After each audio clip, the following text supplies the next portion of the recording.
Aux puissants, je demande, à quoi bon maintenir un pouvoir dont on se souviendra pour son incapacité à mettre fin à la crise climatique alors qu'elle était urgente et nécessaire?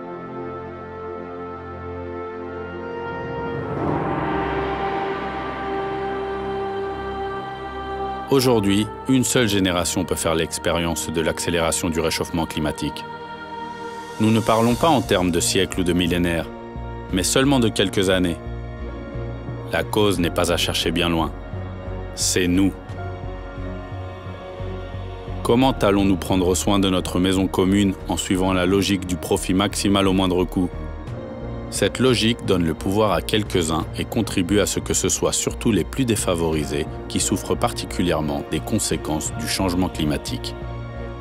Dans Laudato Si, le pape François a déjà abordé les conséquences du processus de dégradation de l'environnement. Au cours des 8 dernières années, la planète a continué de souffrir de nos attaques.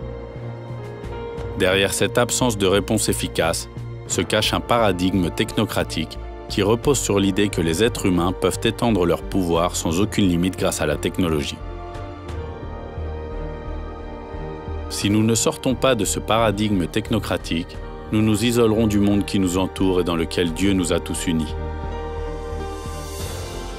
Les accords multilatéraux entre États sont essentiels pour changer cette tendance.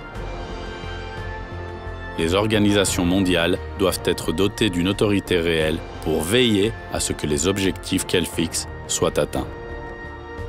Contrairement à ce qui s'est passé jusqu'à présent. Car le mal est déjà fait pour la planète. Mais il est encore temps d'empêcher d'autres dégâts.